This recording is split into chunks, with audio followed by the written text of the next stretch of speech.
Hi folks, today we're chasing a legend of the Gobi Desert, the Mongolian Death Worm. I'm James, this is Mythic Tides. In the endless wastes of the Gobi Desert, beneath dunes that shimmer like hammered gold by day and lie cold as iron by night, there is said to lurk a creature that few dare even to name. The whisper of a worm, scarlet and swollen like a vein torn from the earth itself. The Olghoi-Khorkhoi, the Mongolian Death Worm, a beast so venomous that to merely touch it is to die. Olghoi-Khorkhoi translates rather grimly as large intestine worm, a name as unappetizing as it is unsettling. For generations, nomadic herders have passed on tales of this crimson sausage of doom, yet no confirmed specimen has ever been caught. The stories are strikingly consistent. A bloated, blood-red worm as thick as a man's arm, gliding beneath the dunes and bursting forth after rain. It's said to spit acid, to kill camels with a lash of venom, even to generate electricity. An intestine with teeth, a nightmare with no eyes, no nose, no mouth. For Mongolians, the Gobi itself is alive, and not to be trifled with.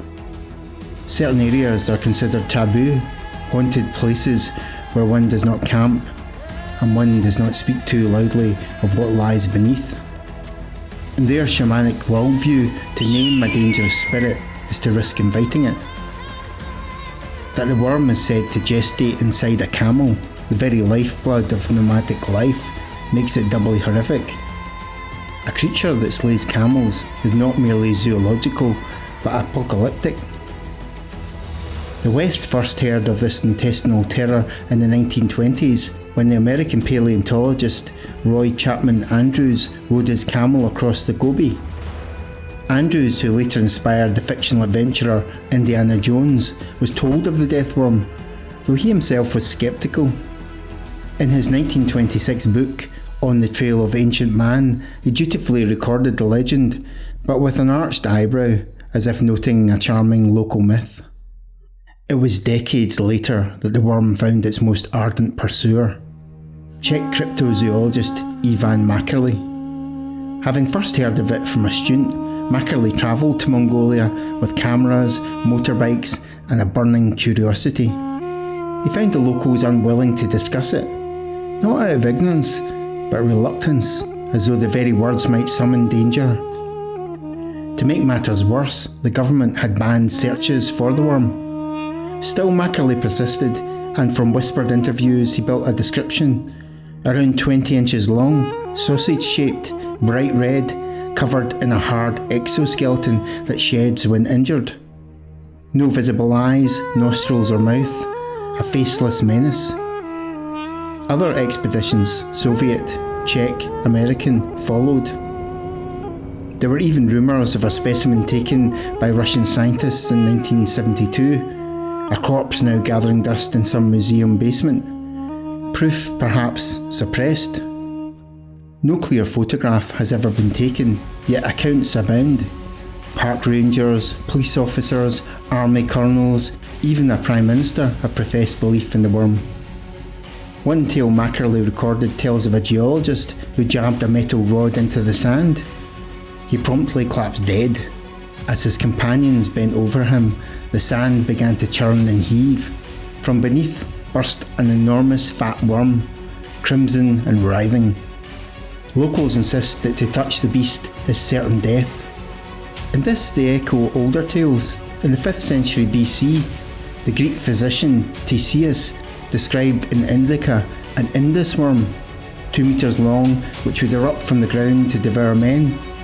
The Mongolian death worm seems a distant cousin of this ancient terror, a reminder that fear of what lurks below has haunted humanity for millennia. And that fear is not confined to old books. In modern documentaries, from National Geographic's Is It Real to Sci-Fi's Destination Truth and Nat Geo's Beast Hunter, Mongolian herders still describe the worm in hushed tones. Some refuse to name it at all, fearing misfortune. Others tell of camels dropping dead or of travellers struck down without warning. These interviews show that the Olghoi-Khorkhoi is not merely a cryptid curiosity, but part of living folklore, guarded by silence and taboo. The death worm is more than a monster, it's a desert made flesh. The Gobi is one of the most unforgiving landscapes on earth, scorching by day, freezing by night, parched and treacherous. Herders know that a single misstep can be fatal. A camel keels over from heat stroke, a traveller collapses from thirst, a snake strikes unseen in the sand. And how better to explain such sudden, capricious death than with a beast lurking below? A worm that kills with a touch, that spits acid, that bursts forth without warning.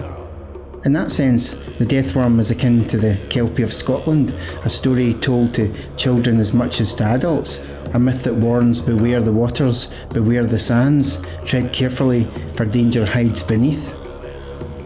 Scientists, being a dour lot, have attempted explanations. Dr. Carl Schucker, cryptozoologist extraordinaire, suggested the worm might be a large amphisbaenian, a limbless burrowing reptile. Others point to snakes, the venomous death adder, or the returned Tartar sandboar. Skeptics mutter that the worm is but folklore born of desert misfortune, heat stroke, quicksand, or snakebite, rendered monstrous by fearful retelling. Yet the persistence of the tale, told and retold by generation after generation of herders, makes it far more tenacious than most cryptids. The death worm is not unique in the human imagination. Across cultures, the ground has always been suspected of hiding monsters. And modern myth too has its echoes. Frank Herbert's Dune gave us the Shai Hulud, sandworms vast as mountains, titans of desert and deity alike. The Mongolian death worm is, admittedly, rather more modest. No mountain-sized leviathan, more like Herbert's creation put through a shrinking ray and stripped of its grandeur. Yet the principle is the same, a lurking predator beneath shifting sands, an emblem of the desert's hidden peril.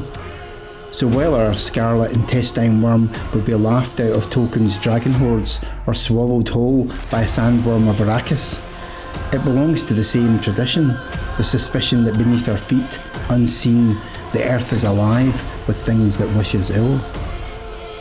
And so we are left with a riddle.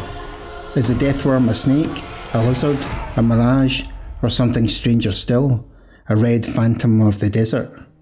Whatever the truth, its legend remains.